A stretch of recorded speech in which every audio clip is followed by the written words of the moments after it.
Hello, everyone. My name is Alia Mariah Watkins. I was born and raised in Atlanta, Georgia, and I received my Bachelor's of Arts in English Communications from Armstrong State University in Savannah, Georgia in 2014. I essentially wanted to brand myself not only as a writer, but as a model and an actress as well. And I wanted to pursue my master's degree in creative writing from Full Sail in order to receive not only more knowledge about writing itself, but the industry as well. And here I wanted to challenge myself to step outside of my comfort zone by being really who I've always been, which is a student. And even as a little girl, I always kept several journals at a time because I've always had a passion to understand and process life, and I always did that through writing. So I've just always had a knack for it, and it's always been a passion of mine, and I just want to keep pursuing it. And through our curriculum, Robert Greene's Mastery, he points out 5 strategies for finding our individual life's task, which includes returning to your origins, occupying the perfect niche, avoiding the false path, letting go of the past, and finding your way back. So, through returning to your origins, Greene essentially asked the question, what intrigued you as a child? What was that main thing that we always went back to that brought us the most joy as a child? So he refers to Albert Einstein's becoming transfixed by the compass that his father gave him as a child. And he always had the question of what was driving the compass to move. How was the needle moving? What was the force behind it? So Greene states that for the rest of his life, all of his interests and ideas would revolve around this simple question of hidden forces and fields, and he will often think back to the compass that sparked his initial fascination. So he essentially always went back to that force that went, what intrigued me as a child? And that was always it, science.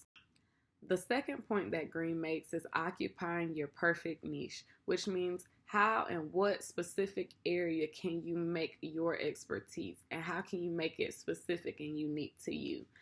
Greene quotes that people occupy particular fields within which they must compete for resources and survival. The more people there are crowded into a specific space, the harder it becomes to thrive there. Instead, find a niche in the ecology you can dominate. You have the freedom to roam, to pursue particular questions that interest you. So, how can you make it yours, specifically yours? The third point that Greene makes is avoiding the false path because people will essentially envision who they believe you should become, and you have to move for yourself. You have to discern who and what has your best interest and will support all your endeavors. So, Greene quotes that scoff at the need for attention and approval, they will lead you astray. Feel some anger and resentment at the parental forces that want to force upon you an alien vocation. It is a healthy part of your own development to follow a path independent of your parents and to establish your own identity. Let your sense of rebellion fill you with energy and purpose. The fourth point that Greene makes is letting go of the past. So essentially, how well can you adapt to change because it's inevitable? We can't go back in the past, we can only move forward. Failure is not a setback, it is a gain if you make it out to be one. How can you change the negative into a positive?